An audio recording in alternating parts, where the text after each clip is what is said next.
It's the black women with weave addiction. It's some black women that for real got weave addiction and for real think they are ugly as fuck without their straight hair, without their Indonesian bundles. And I'm gonna pray for y'all because the comments of that post was just disgusting. But then we be getting so triggered, and I hate to be that person, but we be getting so triggered when people outside of our race say that same shit. Y'all are legit in this girl's comments saying how y'all could never, ever, ever, ever, never, ever, ever wear a hair texture that matches your hair texture. The comments of black women who will fight tooth and nail to wear somebody else's hair texture is like, can we just agree as black women not to do those kind of comments? Can we just agree not to leave comments like that? Hey y'all, welcome back to my channel. If this is your first time seeing my face on your screen, welcome. My name is Marilyn, but I go by Mir, and this is my channel Heal with Mir, where I talk all things healing. I recently posted a collection of photos on TikTok, and I will share those photos here. Essentially, I'm just sharing my journey here on YouTube and on TikTok about me radically accepting the way my hair has grown out of my scalp, radically accepting the way God has created me, according to Psalms 139, verses 13 to 14, that I'm fearfully and wonderfully made.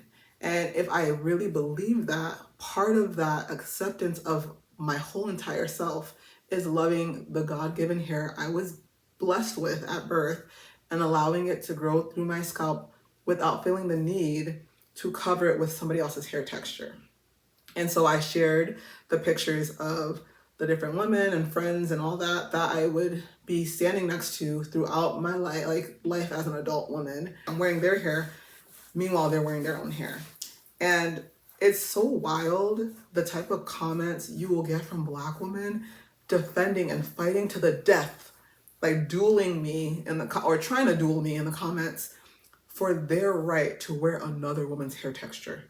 And I get so embarrassed for us because that is so strange. And I have to be really empathetic, and I do my best to do that, because I truly used to think that it was normal, that as a black woman, it was a normal part of being a black woman. It was a normal part of being versatile. We always call ourselves versatile, but our natural hair in and of itself is already versatile. So now I'm starting to realize that we don't really care about the true versatility of our own hair. We prefer the versatility at the surface level. The versatility where, as a black woman, the world sees us hiding behind other people's hair, and we've normalized that. I don't want to be part of that versatility anymore. I can't do it, because that's not versatile. That's hiding your own hair. And then there'll be comments. Oh, God bless them. Like, my heart goes out to a lot of these black women. Comments where they're saying, we can do whatever they want.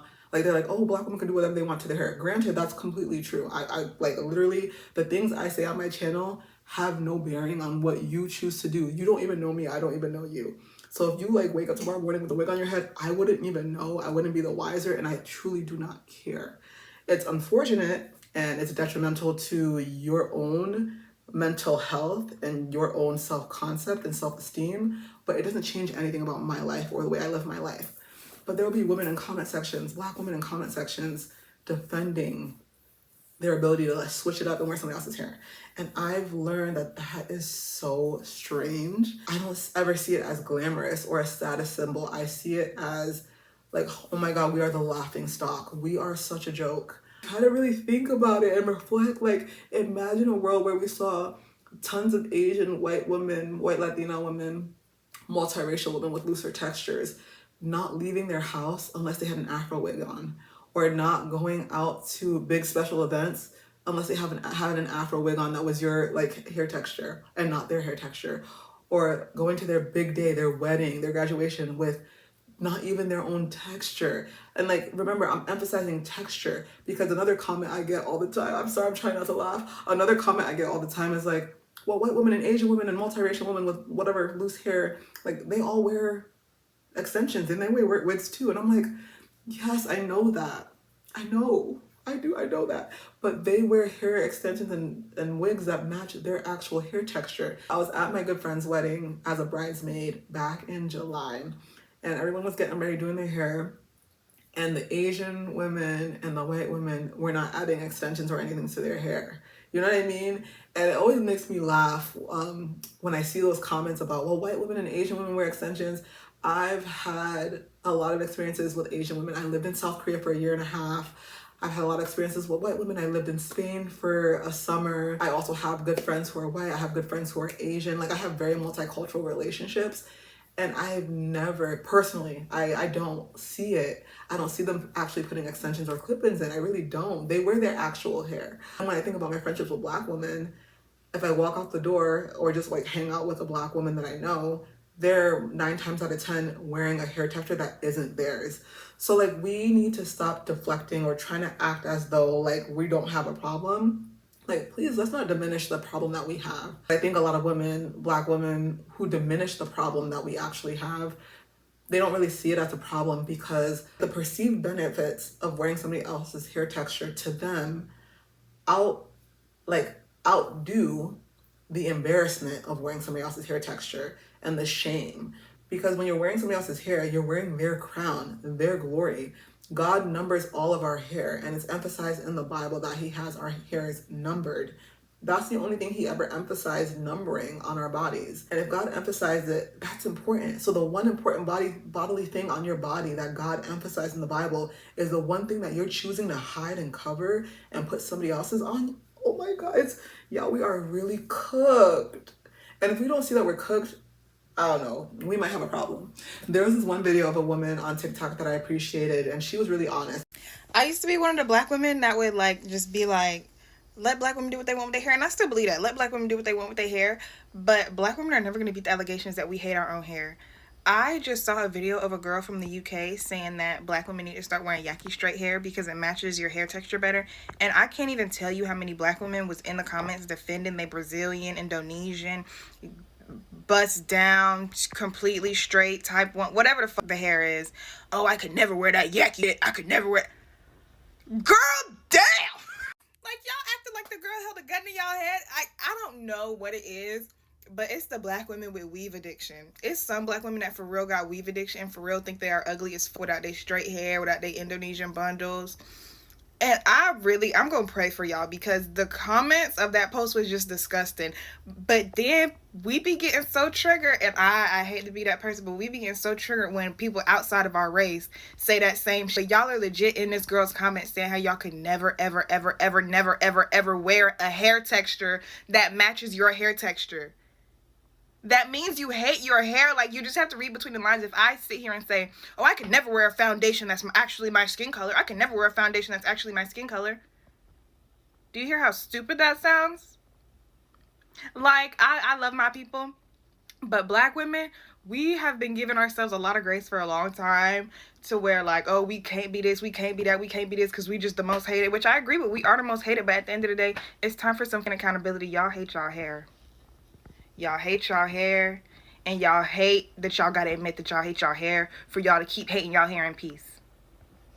That it is what it is. There's some things that she said that I don't agree with. I do believe Black women can do whatever they want, but I don't agree that a Black woman should be wearing somebody else's hair texture. Baby girl, if you want to grow your hair under a wig, there are so many different textures of wigs that match or mimic your hair that you can wear that wouldn't embarrass you and let the other people know. Like, literally other races of people know and notice you're not wearing your own hair, you're wearing their hair, and they think that they're cuter than you now. It's so bad, it's so sad. Oh my God, it's so sad out here. God forgive me. God forgive me. She made another video about Black men hating their hair, and that Black men just hide it better. The post that I made about Black women hating their hair reached 1 million likes and almost 9 million views. Did not expect that. I was literally just ranting in my bonnet in my room. A lot of Black men were under that post, and they were like, yeah, see, we told you, we've been saying it for 30 years, we've been saying it, Y'all are like huddling up in my comments like you're safe. You're not safe at all. First of all, you cut your hair within the half of centimeters so that your curl patterns don't show. And when you do get a curl pattern, you keep it short as hell and you call it waves. And then you shame each other for having waves. Y'all have a whole wave hierarchy whoever has the looser, smoother waves have the nicer waves, and the guys with the tighter waves are uglier. Y'all do the same. Y'all just don't slap a wig on. Y'all call it a lineup. Yeah. I hate that people thought that that post was a safe space to hate on black women, because that was not the point of the post. That was not the point of the post. And my sisters in Christ did tell me, the girl, that is what's going to happen. And I understand. I'm sorry. I do apologize. But there were a lot of people in that comment section who also, understood the assignment. It's not about the self-hate. It's not about what you choose to do with your hair. It's about why you are taking your self-hate and pushing it onto other women and demonizing them and making them feel bad for not hating themselves just because you do.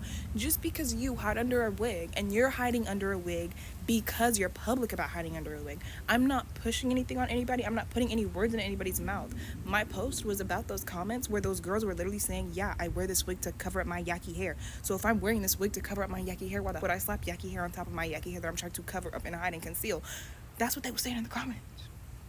That's what we're talking about. We're not talking about whether wigs are self-hating or not. Because you can wear wigs and you can experiment with your hair, different colors, textures, stuff. You can experiment with your hair and not hate your hair. You can experiment with your hair and love your hair underneath. I wasn't talking to those girls. Those girls weren't in the comments. The girls who hate type 4 hair, who hate 4C hair, those were the girls in the comments. Those were the girls I was talking to. And those are the girls I need prayer. And to the black men who think they were safe, because not every dude, but almost every dude that was low-key leaving hate, when I checked their page, fade. Smooth, bald, fade, crispy lineup. And I'm not gonna lie, that is y'all's version of a lace front. Because the week that you miss a haircut, what are you doing? You're hiding. The week that you miss a haircut, you're not stepping out of your house without a hat. The week that you miss a haircut, and it's not because, oh, my cut ain't fresh, it's because those naps are showing. It's because those curls are curling. It's because you got B2Bs at the back of your neck. And you think they're ugly. Because you hate your hair. I think that the hair hatred is definitely a black problem that we as black people need to work on. As the black women who wear the hair, we have to be mindful not to succumb to these standards, these beauty standards. Because here's the thing. We have the black woman's body. So what we wear will be associated and ascribed to a black woman's body. So that's why I talk a lot to black women. A black man can't be a black woman. He can't force us to wear our hair the way we should be wearing our hair. And I said, as always, that we should be wearing our God-given hair. Black men can't do that. They can't. We try to deflect it on them. If a black man loved us as we are, then we would wear our hair more. No, it doesn't really matter. It doesn't. We can't wait for them to love us, or whatever you say, right? We can't wait for that. Wait for that with bated breath. We can't wait on that. And mind you, many black men do love us with our God-given hair. That's the hill I'm gonna die on. As owners of a black woman's body, we also own our likeness and how people will see us. So we actually can step into full authority in our own God-given beauty, which, not for nothing, our natural hair actually does make us look more feminine. We can wear our natural hair, be more feminine, be our most authentic selves, attract the people that are meant to be attracted to us anyway, be beautiful for the people that we're meant to be beautiful for, and stop pretending and stop attracting the people who are actually not even supposed to be in our circle to begin with, and then wondering why we're miserable. You know what I mean? Stop trying to play God. You're not God. You can't give your hair a different texture. You can't make yourself a 3A. You weren't a 3A at birth. You can never be a 3A. You're not going to do it. You can't be a 1A. I'm sorry to tell you, you just can't. Because what you're telling God is that he didn't make you right. You're trying to tell the potter how to mold the clay. It's a Bible verse. Who are you, the clay, to tell the potter what to do? There's a lot of healing that needs to happen when it comes to the way we view ourselves as black women. And it doesn't start with society accepting us. It doesn't start with black men accepting us. It starts with us literally wearing our own hair and making that the standard. We gotta make that the standard. That way we're no longer a laughing stock. I remember there was a time where I always would hear black women say, we're always being bullied, we're at the bottom. To be at the bottom, you put yourself there. We can take off the wigs and start wearing our God-given hair. We don't need to wait for permission to do that, though. So what are you waiting for? And I personally believe that what a lot of Black women are waiting for is nothing. They really truly love wearing another woman's hair texture because they feel like mad cute. Like I saw a video of me like swooping my wig the other day. I'm like, oh my god, girl, you were swooping your wig. That wasn't your hair. It's so embarrassed. You're not embarrassed swooping somebody else's hair, but it's because I felt pretty and I know where it came from. But knowing where it came from, knowing that it came from racism, oppression, white supremacy, which I don't think any human is supreme. You poop, I poop, you ain't supreme. But regardless of like the historical context, I don't rest on historical context. I don't rest on that as an excuse. I don't rest on it as a rationale because, okay, we know where it came from, so what's next? You're gonna just, well, I can't help myself. The Eurocentric beauty standards, Eurocentric, white supremacy. Like, get out of here with that. I can't. We have to do better. Y'all got to see the real me today. Thank you so much if you got to the end of this video. Black women, let's collectively just stop putting another woman on a pedestal. If you're pedestalizing their beauty, you literally have no excuse to be mad at men who have preferences because you prefer it too. How you gonna be mad at a man for a preference that you have too? You prefer long hair. You prefer looser textures. You prefer. If you didn't prefer it, you wouldn't be wearing it on your head. Listen, God allows me to have at least a couple of these videos because y'all like, Mary being so mean. I'm human. Please don't pedestalize me. Also, don't act like I'm holier than thou. Please. I'm a person too. I deserve to have a couple of videos where I'm chuckling. Get out of here with all that. Talking about Maryland's over here, kumbaya. Please! Alright, I love you. Thank you so much if you got to the end of this video. I love you. God bless you. And I will see you in the next one. Bye, y'all.